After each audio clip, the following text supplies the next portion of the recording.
Hello, everyone. I am your host, Deborah Reynolds, and I want to welcome you to Mastering Your Visibility and Influence. Being a business owner for over 31 years, my commitment as a speaker, author, trainer, coach, and consultant is to help you get noticed, known, and remembered for all the right reasons, not the wrong reasons.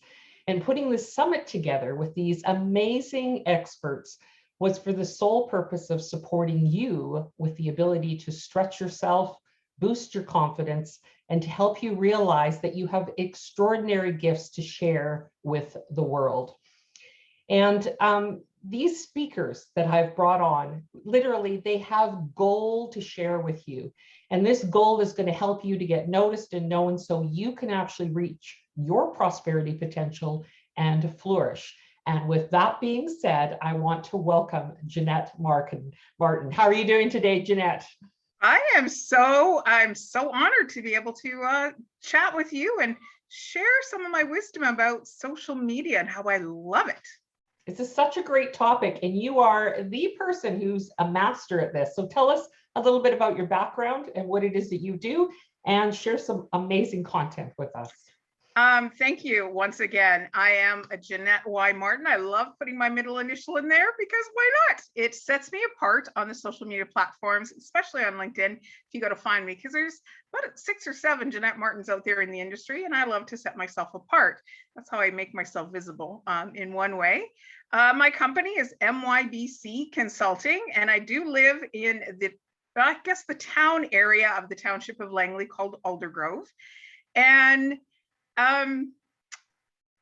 you would think it'd stand for my British Columbia, but it doesn't. It stands for Move Your Bum Chum Consulting. I started my company back in April 1st, 2014, believe it or not, April 1st. And my background is big box retail. Deborah, I've worked for the best in the business. I've worked for Staples, 13 years with Reitman's Dummies, Eaton's, Hardwood Floor Company, always in customer service management, always in kind of sales management roles.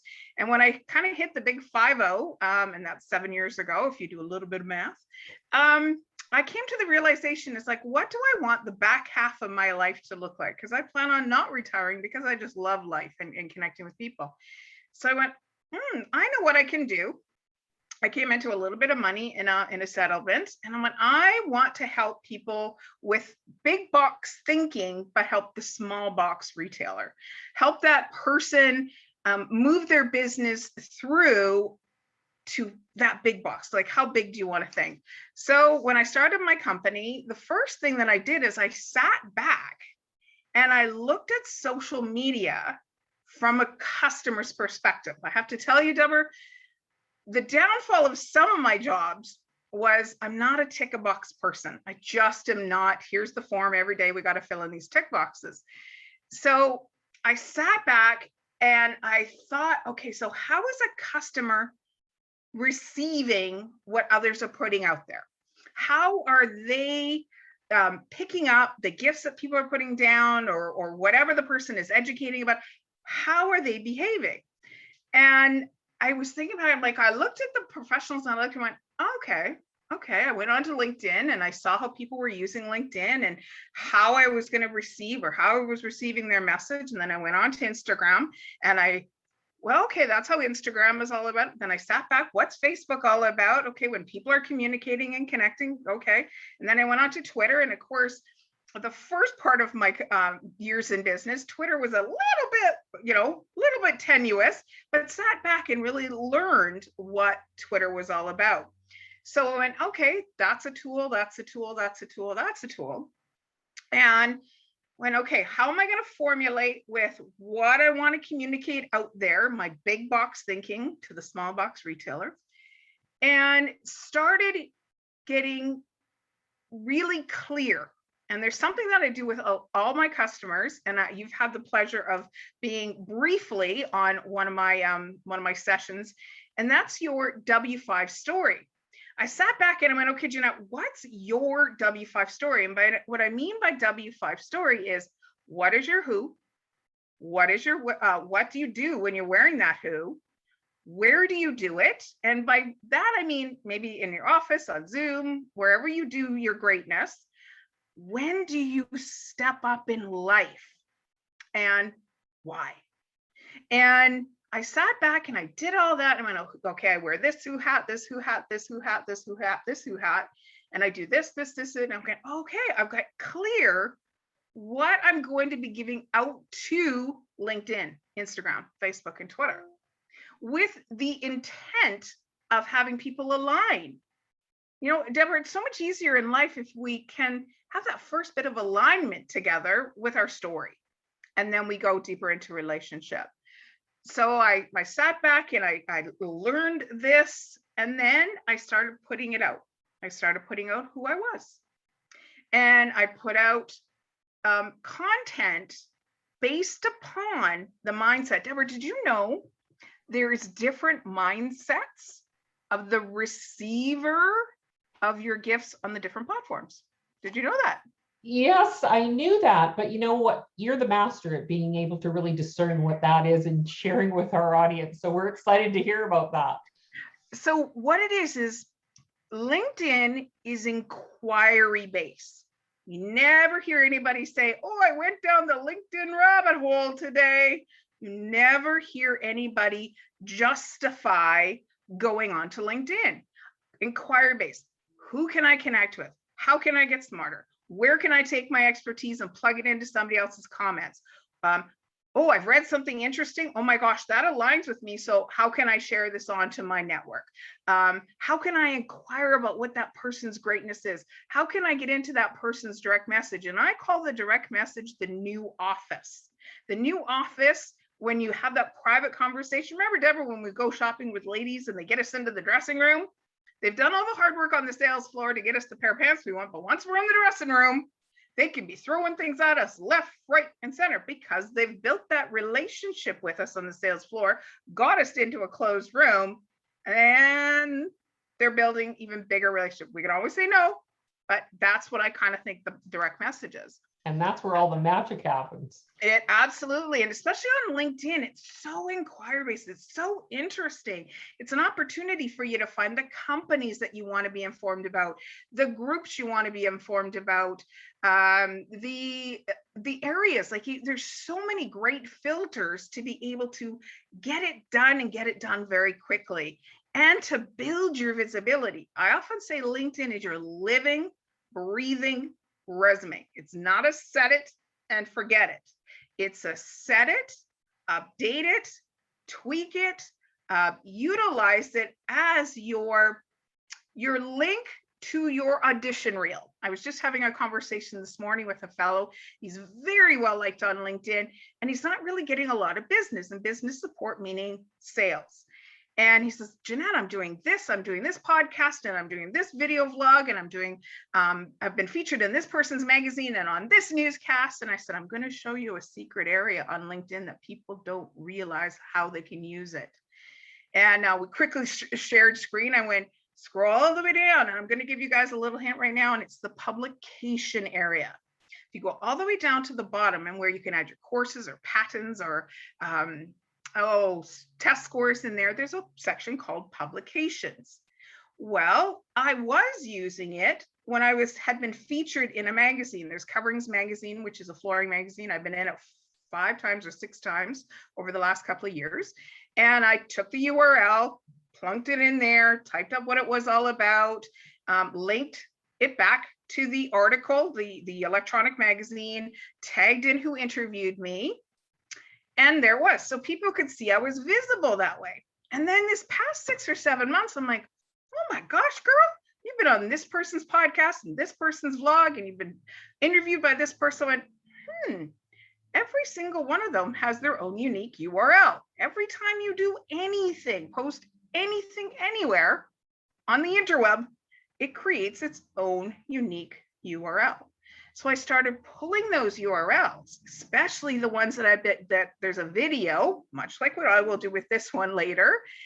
And I took it, put it into where it shows the URL, put the person, what was I being interviewed about, a little blurb about it. So now if you go to my publication, there's like 20 areas I've been visible in other people's lives. So someone can see how I talk and I use my hands and engage or listen or at my inflection. So it's my living, breathing brand section. And that's why I love. Brilliant. Brilliant. Yes, and it's working. And so many times I've just recently picked up a couple of new brands for my company, and they're like, "Oh, Jeanette, can you send me a resume?" And it's like, what year is this? It's 2021. No one who's my age does a resume anywhere. So I sent them my LinkedIn profile. I said, please take a look at my LinkedIn profile, scroll down to the publication area, take a look, a listen, where I've been published, where I've like showed up face-wise or voice-wise. And they're like, wow. But there's also a secret on LinkedIn. Deborah, did you know there is one button you can push for those HR people that like a paper resume? You can push one button and you can create your LinkedIn profile into a resume. I did not know that. Yes. So that's why I love LinkedIn. It's a Microsoft-based platform, which means it can be anywhere in the world. Microsoft is allowed to be in China. Instagram and Facebook is not. I was just in China a couple of years ago and I had to have a private VPN to access my Instagram and Facebook while I was over there. But because it's a Microsoft-based platform, it can be in China. Why is that important to me, who lives in the area of Vancouver? Because I'm going to make great relationships with people in China and industry that I want, because I never know that their mother, brother, sister, aunt, uncle hasn't emigrated to Vancouver. So my behavior with where they're living over there, they might be sending a message under the table going, I can't deal business with Jeanette, but hey, you better, oh my gosh, she's been so kind and answered my questions and stuff. Hey, why don't you connect with her, because she lives in Vancouver, the Vancouver area. So, and that's why it's so important to be on LinkedIn, is because it's the world. There is fast approaching. They have a big, hairy goal at Microsoft. Right now, it's just approaching 1 billion users. That in a little 2 years, they want to get to 3 billion users. So it's good to get on now, away from the clutter. So that's what I work a lot with LinkedIn. I just love it because I can be visual, I can be intelligent. And the other thing that I love to build great relationships on LinkedIn. So say I was, like say a nail technician, and they tend to use a lot of, there's chemicals and stuff like that they use in that industry. Well, you could put out a post about, I tend not to work with, and use 14 syllable words in your posts. You will never get someone in the comments saying, what are you talking about? I don't know what that means. No, most people, like I do, will cut and copy that word, go look up that word, come back and go, oh, that's fascinating. You will get intelligent, pointed conversations. And I love it now that it's kind of switching to a little bit of that 80-20 rule, which is 80% of the time it's business, and then 20% of the time it's structured in a way of little personal things. And that's not what I'm saying, post what you had for dinner the other night. Don't even do that on Facebook, people. But just a little bit about your personal as well. So because we show up in life. I don't know about you, Deborah, when I go into a meeting, it's like, okay, don't talk to me what I did on the weekends. No, I'm just Jeanette social media. No, we don't. We bring our whole selves into a relationship. So that's why it's important to show on social media or on LinkedIn a little bit of your personal, because you'll get alignment with that. Yeah, not only the alignment, just way better connection with people where they can actually see, I have way more in common with this person than I thought I did. And I think that's really important as well. But I love what you were sharing about these little nuances and secrets about LinkedIn, because as business owners, if we want to go global as speakers and authors and consultants, this really opens up the market for us big time. And love what you shared. I know you got a ton more secrets to share. Oh, I do. And what I love about sharing a little bit of personal, and Deborah, I know that you are an image consultant and you make people look fantastic, both in reality and online, is if one of your who hats is your wife, your wife and a mother and maybe your grandma, like I'm a grandma, and somebody is like, oh, that's the kind of person that I want to help me with my image. And if I start talking grandma language, which sometimes I kind of go into, or start talking wife language, it's going to be okay because you're in alignment. And then if we talk in analogies about, when I go with my husband, I want to look really good. That's okay. You're a wife. You can work with that language of that particular person. So that's LinkedIn. And I have a lot more that I could talk about LinkedIn because, Deborah, I'm in the top 1% of LinkedIn users and the top 3% of my industry. I've been on since 2007 and had a phenomenal mentor teach me how to use it based in reality and say to algorithms, because it is about building those great business relationships. And that is why I brought you on as an expert speaker. I knew that you had just absolutely gold content to share. So now let's go over to Instagram. And now the mindset on Instagram is, get ready for it. I'm tired of looking at my four walls. I've been staring at the same image in my office, in my home. Please give me something different to look at just for a little bit. Just give me something entertaining, give me something fun, so the mindset is very visual. So if your business involves a very visual thing, or in its actions or in its story, you'll do very well on Instagram because the mindset is I'm picking it up, I'm visually learning. And my favorite thing to do on LinkedIn is teach people how they are leaving customers on the table. And I know, Deborah, when we started talking about 2-3 months ago about being this amazing opportunity to be a speaker today, is my topic was emojis are real people too. And that is never more so than on Instagram because it is so visual. So I like to say, people, you may have the most beautiful store out there. You may have beautiful brick and mortar, or you may work out of your house like I do at times. But to the world, that's the glass in your storefront. That is the glass of your storefront, especially on Instagram. And how you behave behind the glass dictates how you're going to get that person with the new legs in this world. These are the new legs in the world who's going to come and scroll through your Instagram. And when I take a look at your picture, and it's so instantaneous because I just learned the other day, I thought it was 30 seconds. Deborah, we have 1.6 seconds to capture somebody's interest on Instagram. So it's got to be pretty punchy. Yeah, 1.6. I don't even know what I could do in 1.6 seconds. And they look, and very subconsciously, I know what I like and what I don't like. And it's whether it's a happy post, whether it's a travel post, because I'm looking at this, what I like to say, through my W5 eyes. So is it to do with being a mom? Is it to do with being a grandma? Is it to do with being travel? Is it to do with being community? Is it to do with being food? Those instantly, when I'm looking at those pictures, subconsciously is driving me to want to interact. It's like when you go to the grocery store and you keep picking off things that you really don't need, but you're so attracted to them. So I look at it and I go, that's kind of cool. You know what? I'm going to heart that. Well, watch my finger as I just did that. I hearted that. That's an emoji. My finger gave it to me.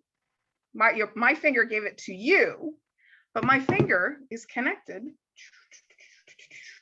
to my heart.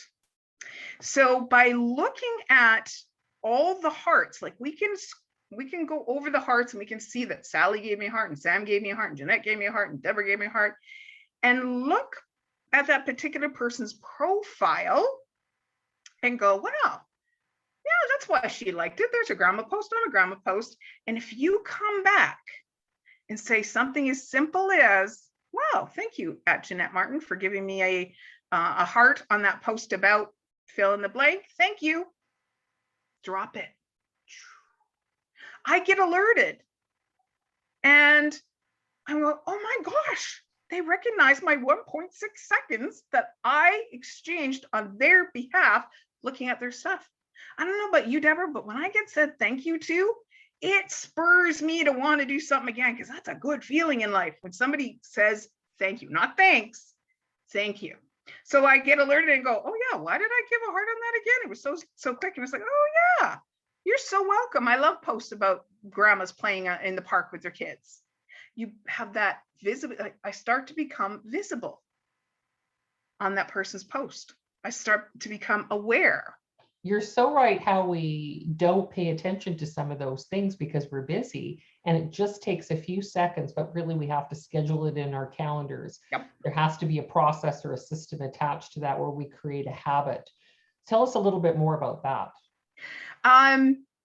That's a perfect question. I do social media marketing for a number of companies, but I also do this training. And people always, Jeanette, how much time do I have to spend on social media? I love this question. Well, depending on the amount of sales you want, think of your social media as a part-time salesperson. And if you trained your part-time salesperson really well, 20 hours a week, you paid them $20 an hour or $25 an hour, that's the wage, and you hope to get $10,000 extra in sales. Well, guess what, Deborah? You got to spend 20 hours on social media. You got to recognize all those people, all those potential customers that showed up on your glass of your storefront and start working them. Because if I came into your store, if you had 10 people come into your store, and then based upon your window display or your post, your window display, you had 10 people walk in and went, oh, wow, I love what you got going on in here. Wow. Would you stand behind the counter and go, yay, yay, awesome, we got people in the store? No, you walk up to them and you go, oh my gosh, it looks like you're enjoying what you're seeing. What is it about it? Thank you so much, first of all, for choosing my store to open the door and walk in after looking at my window. And that person is like, oh yeah, I just love what I saw, so I needed to get closer to it. Oh, thank you so much. And you start building that relationship. I think we don't even connect that online has that great analogy to walking into a storefront and walking in and noticing what they have available and on display. We don't make that connection. And I think it's critically important. I just love how you mirror those two and put them together. So important. I'm going to tell you something else that's going to blow your mind. I started my career in ladies' clothing fashion in the plus size industry back in 1983 to 2000. I was in it for quite a while, loved and adored it. Had the opportunity to open Eaton's when Sears bought Eaton's, so that's the only reason why I left that particular retail. But Deborah, remember back when we had the black book on our customer? We had that when Mrs. Smith came in, when I was in ladies' clothing fashion, especially plus size, you really had to build confidence and relationship and trust with women. And they would come in and they'd get the black pair of pants and you would write that down. And if they went out and they bought that dress, those earrings, that necklace, that belt, we wrote it down. Or during the conversation, they went and you go, hey, what's happening, because you got to know them, what's happening in 3 or 4 months from now in your life? It's just a natural conversation. And they would go, yeah, 3 months, I'm heading to the Canadian Cancer Society gala fundraiser. And you know that customer, that they're a gala girl, gala gal. And you're like, oh, so what do you think you're going to wear? And they go, oh, we're supposed to wear yellow dresses. We're supposed to wear yellow dresses. And they're like, okay, well, I don't have any in now, but you know what? I'll take a note of it. Well, they would go away. And sure enough, I'd go and take a note of it. 2 months down the road, oh my gosh, I got that size 16 yellow dress, or at least a top that could work. And I'd call, hey, Mrs. Smith, that gala's coming up, right? And you said you're looking for something yellow. I got the perfect top. You need to come in.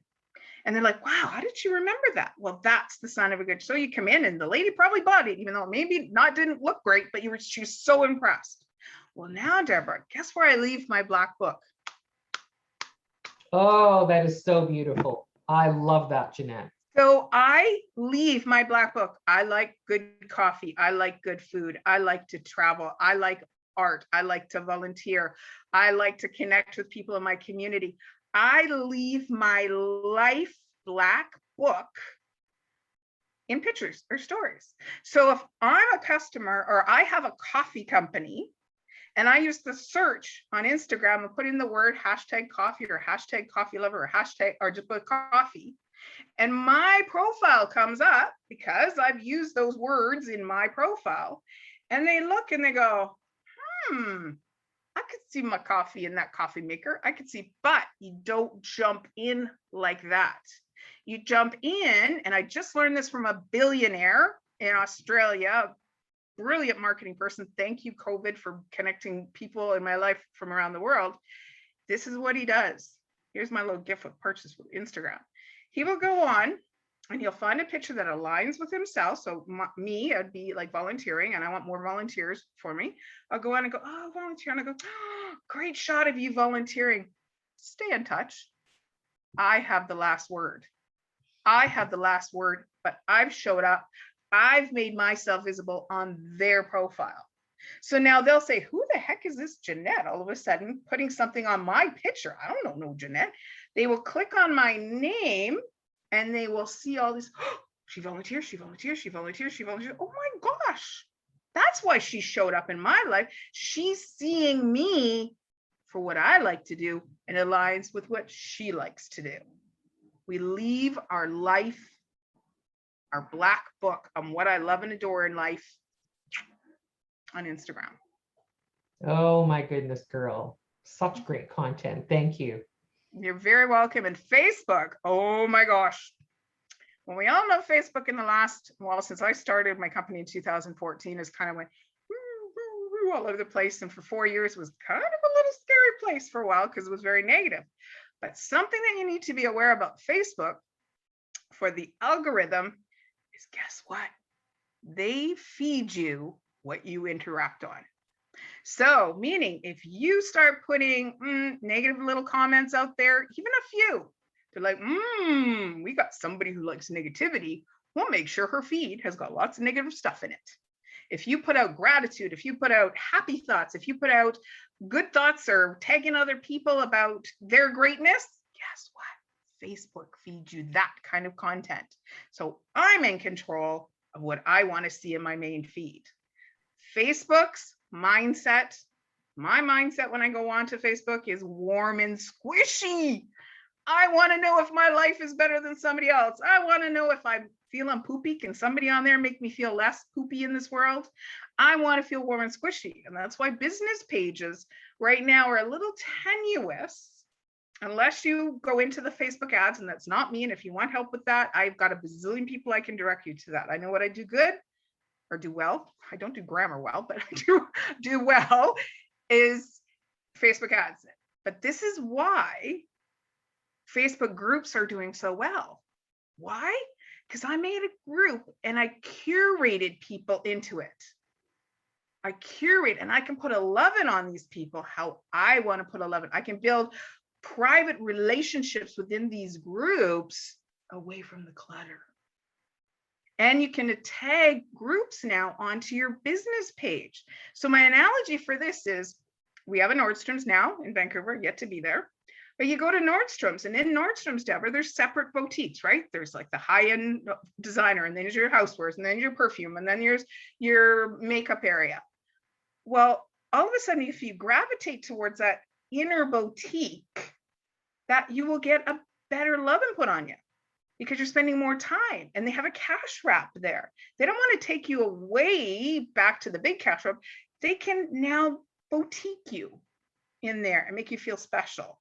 So now you can have your business page with, hey, maybe I have a group to do with social media. Then I have a group to do with how to build relationships. Then I have a group. So you can make these groups and curate people and communicate and build connection and build community within the Facebook groups. And when I go onto Facebook, I always check my groups first because I want to go where people are putting a loving on people.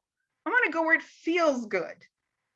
Then I will check my business pages that I follow and also manage, because maybe can my business help another business, more B2B? How can I lift up another business connecting my business? And then I go check out my regular feed and what's going on. And that's Facebook. It's still very relevant. But knowing the mindset is people go down a rabbit hole, as they like to say on Facebook, because it's so driven by emotion versus LinkedIn is based upon intelligence and inquiry. You never feel bad when you sit down and read a book, do you? No. You spend 3 hours going through a book? No.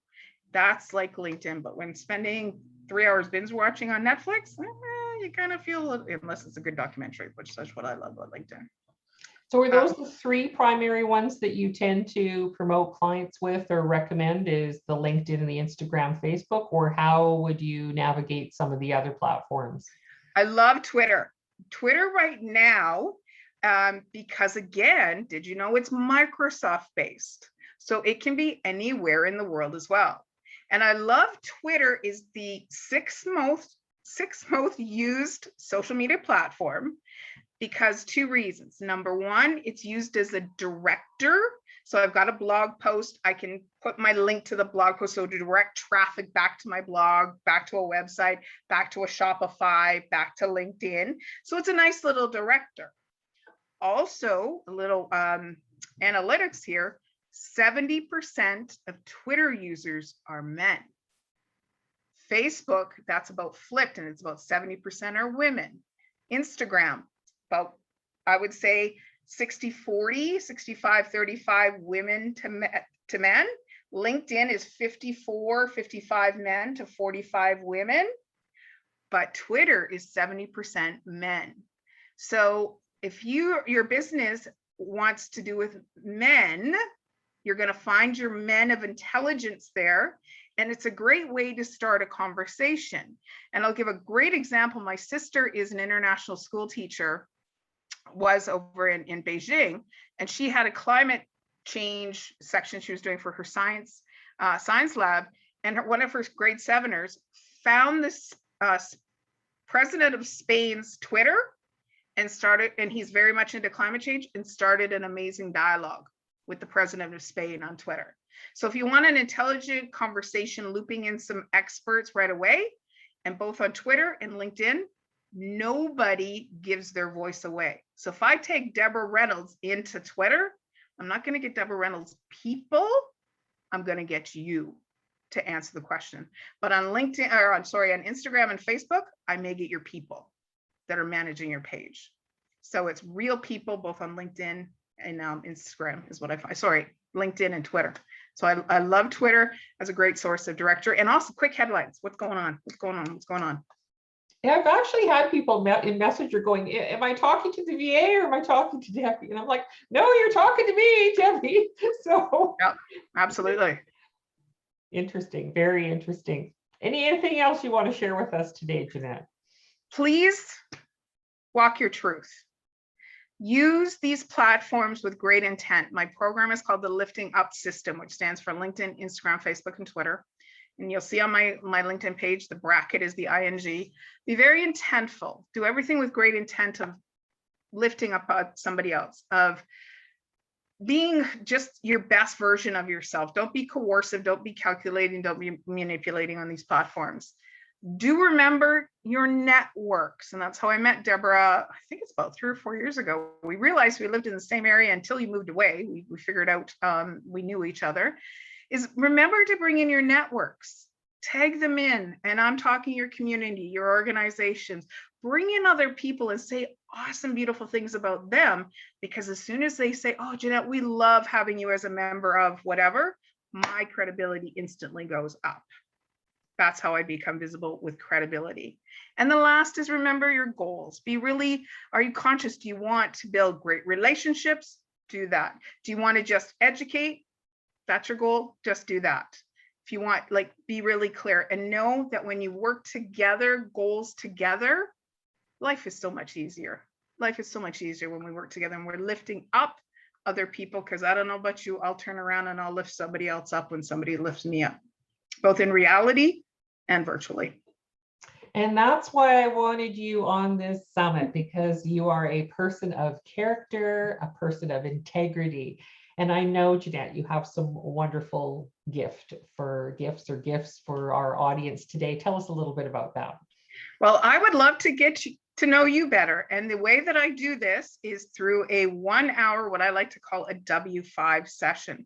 And that's where I have a slide deck, and the beautiful part is I've done this with about 600 people around the world, is we go through a slide deck and you share with me who you are, what you do, where you do it, when you do it, why you do it.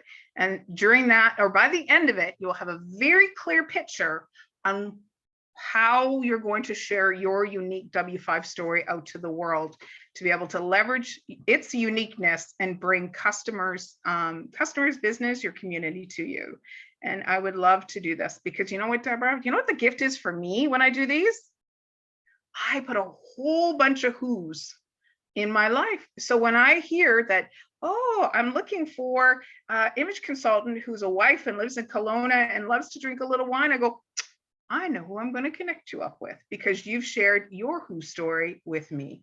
And that's so much easier when I can recommend the who's out in the world. That's what I'd love to offer everybody. Please. Thank you, Jeanette. Just great, great content. You really are a person that really excels in what it is that you do and what you offer people. You are truly a gift. So thank you for being on our summit. You're very welcome. So to our audience, thank you all for joining us on Mastering Your Visibility and Influence. I'm Deborah Reynolds. Make it a great day.